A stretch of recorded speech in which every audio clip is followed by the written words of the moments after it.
All right, good morning, ladies and gentlemen. Today, Carnival Central comes to you from the Color Specialist Steel Pan Factory. This is actually a very important location because this is where the double tenor pan was actually invented by Mr. Bertie Marshall and Vincent Pompey. Today, we're here with Mr. Junior Howell, one of the most well-known men in the steel pan industry. He's very intuitive and has come up with many new things for the steel pan industry. Thank you so much for joining us today, Mr. Howell. I'm delighted. Thank you for inviting me. Welcome to Trinidad and Tobago and the World Wide Web. I imagine we'd get there for this auspicious moment in the development of the steel pan, since we know that it has gone viral, and the world needs to know that Trinidad and Tobago has a product that is almost as famous as World Cup football. Wow, that's very interesting to know. So, Mr. Howell, can you tell me about the powdering of the pans? This is an interesting new phenomenon that you have brought to Trinidad and Tobago. And it's very different because, you know, when we think of pan, we always think of this bright, shining chrome. But Mr. Howell has brought a new phenomenon to Trinidad called pan powdering. Can you let us know a little more about this? Powder coating is not paint. That's the first thing. Because powder coating takes into consideration a mixture of a number of things that create a substance powder in any color that you could imagine. And it is applied to metal that can take a temperature of around 350 degrees. And that metal heated up and cured with the powder in an oven can be more durable than chrome, cheaper for sure, environmentally friendly, crucial, and more aesthetic. It gives the passion of our people a voice, because now those who formerly thought that the price would exceed the budget that they catered for can now purchase a pan at the price that they can afford, because it's way cheaper than chrome, and have the children, the resources that we are really, the human resource that we are aiming at attracting, purchase and own one in their own time, and not when they become an adult to afford it, so that the country's music continues to live in the lives of the youth and in the colors that attract them, pink and red and green and silver and chrome, a chrome-like finish, because chrome itself is not a powder. Wow, so Mr. Howell, what you're trying to tell me is that powdering is cheaper, is more effective, because they say it's going to last longer than chrome, and you can get it any color you want? Any color you want. And as a matter of fact, if you had a color you wanted to create, the powder can be created to suit and satisfy your own ambition. So what made you decide to start doing this whole powdering thing? Where did you get this idea from? It's strange. The process stemmed from my judging panorama for a long time. And I always wondered, a long time ago, why is it that the colors that the players, the musicians, used for their T-shirts and banners could not be reflected in the color of the instruments that they played, because it was almost axiomatic that the pan would have been chrome when they came to the stage. And I decided to do some research. I was actually curriculum officer in the Ministry of Education, and then director of pan in the classroom, the project that is now the brainchild of the government, who is placing all these instruments, 16-piece orchestras across the nation in schools.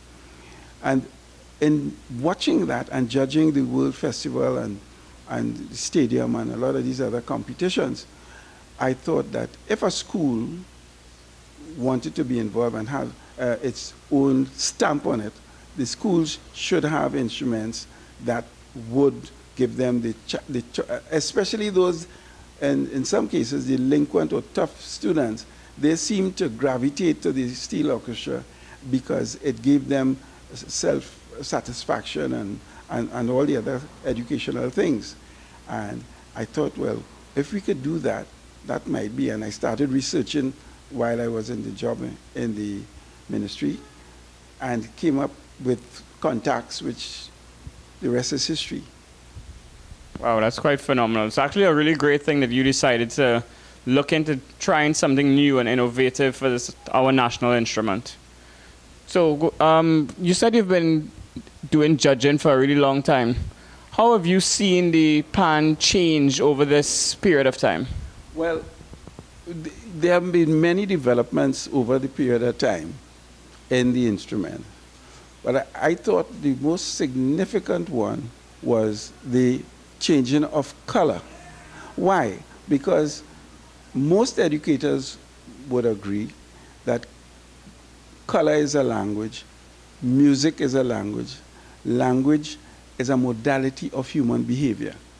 And that if we have the right color for the children who are of all kinds, then in fact we would have had a communication system established whereby we took the brilliant child, the gifted child, the deviant child, saying the same language to each other in song, and therefore we would have been able to communicate and improve a lot of the issues that we have in education. So that it was crucial that we place it in the schools, especially when as curriculum officer and as in the Ministry of Education. And I thought, for example, I remember powder coating a pan in pink for a child. And because I also have a music school, Caribbean School of Arts, Ecotourism and Languages.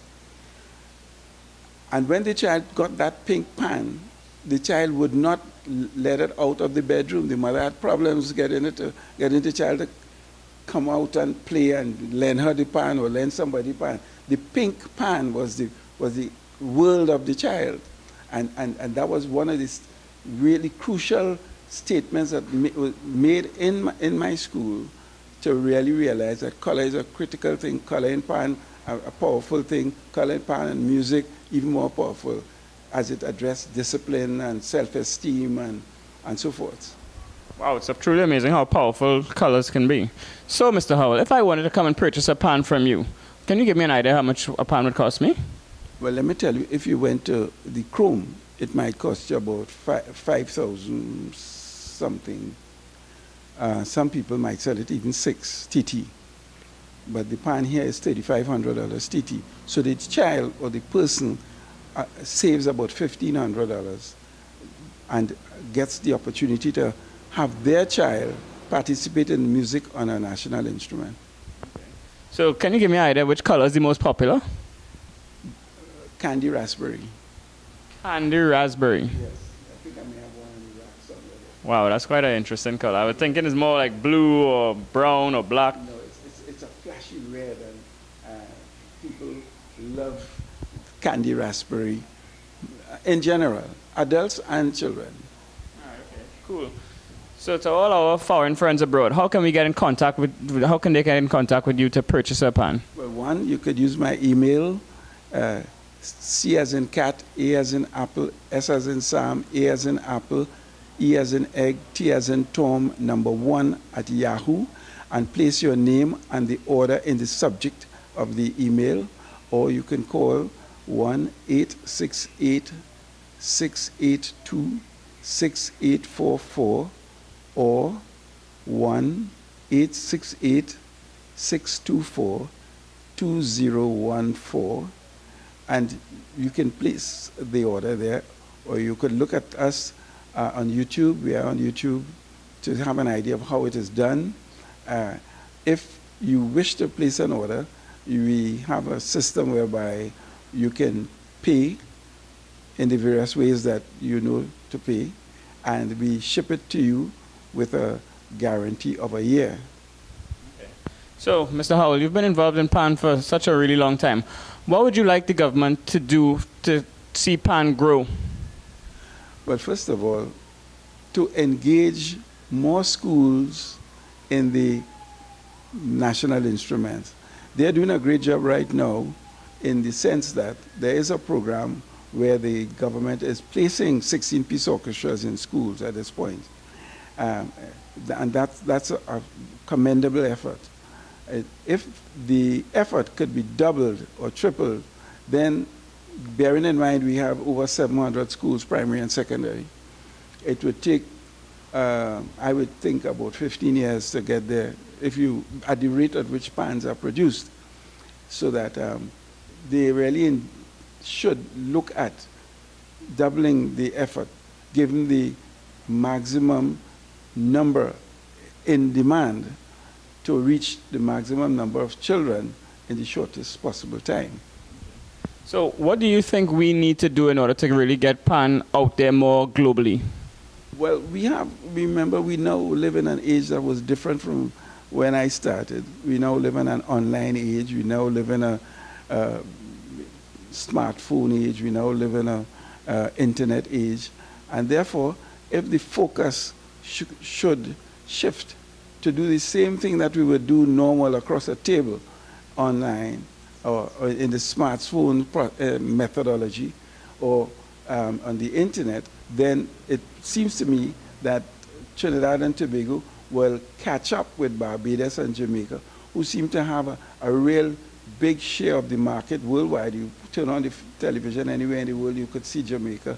You turn on the television, you could see Barbados, the beaches and all that stuff.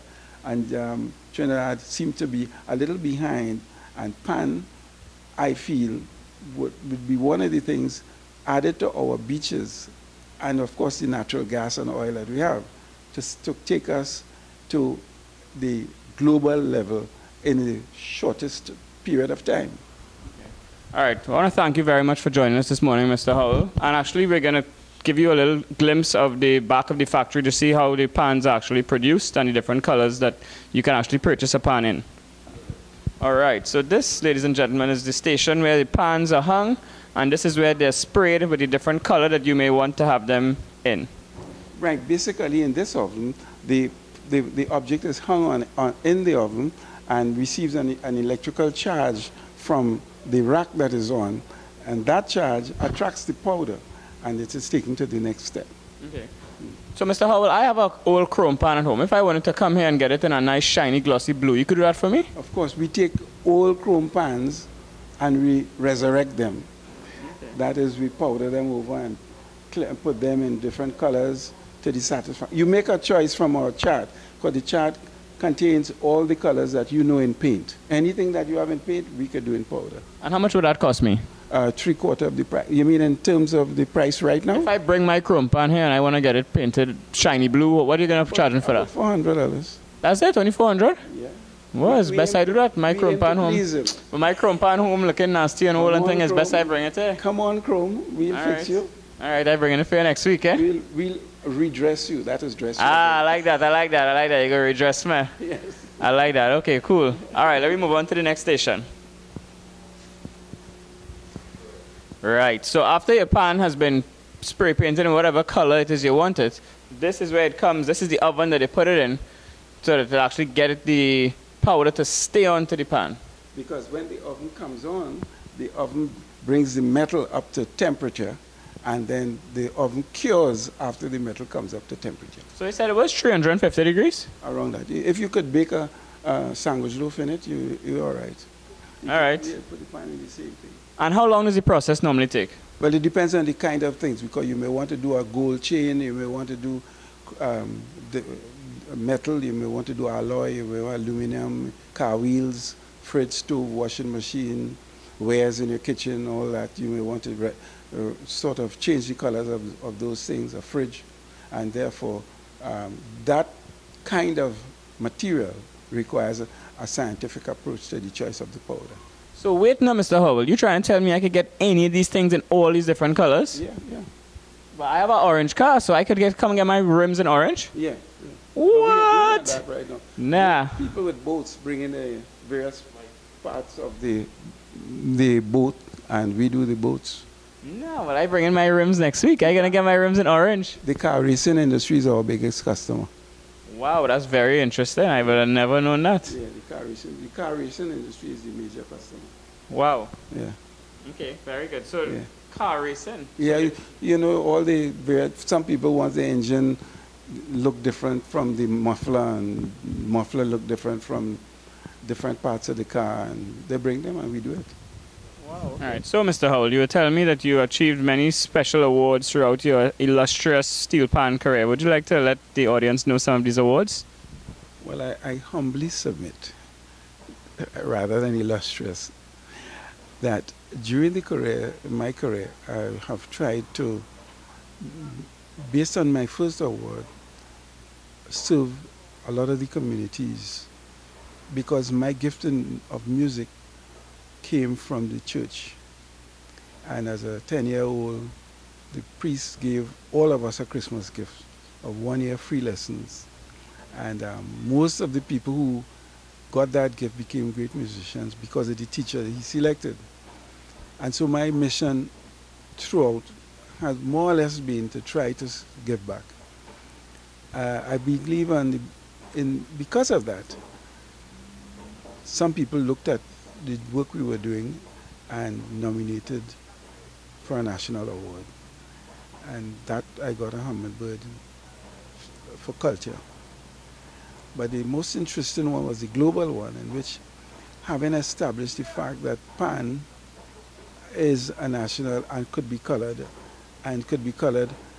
in the sense that, as I said before, music is a language, language is a modality of human behavior, that because we could make music accessible through the pan in any color, people globally, especially in Europe, and looking at our websites and so on, invited and nominated the company for one of the International Staff for Leadership Awards in 2011. And because of the impact we had on that, as the only company from the Caribbean receiving that global award, we were able to be put on the European Commission for selecting companies. And as a result, several Trinidad and Tobago pan companies were invited because of the invitation we extended, the nomination of those people to that company. And as a result, they've been the recipients also. Because I also feel that it's not about you alone. You see, if you train people, and even if they leave you and go and develop themselves in other areas, you should feel proud that you made a contribution in training them. And it doesn't necessarily mean that you must keep all the kudos. You have done your work in training and they are developing. And so it's not about you alone, it's about the community development, success, personal aggrandizement, self-esteem, all these factors, especially for young people at a time in our country where the crime situation and the other things that are attend to it can, in a large measure, be addressed by their being successful in their own minds. And if they are successful as a musician or a dancer or painter, that helps to take them off the track and put them onto something positive and beneficial for the next generation. Wow, that's very interesting. It's a very nice point of view, to be so selfless, to be willing to give your time back, and to be willing to teach and don't mind if other people leave you and go on their own way. So I heard you won some Grammy Awards. Is that true? Well, one of the, I think it might be about 4 or 5, I have stopped checking. We got one in Paris, we got nominated in Mexico, etc. Basically for, I remember we got an invitation from Dubai to make presentations for the various committees or organizations making the pan accessible. Some of them in those countries do not have a steel band yet, but they have the pan as an ornament. But at least it is a start for putting a brand, Trinidad and Tobago, in the office of somebody in some country who will eventually, with enough resources, financial and otherwise, make the music a part of their culture, and Trinidad and Tobago the exponent of that. not the company, Trinidad and Tobago. Well, you know what they say, we had to start somewhere. True. All right, cool.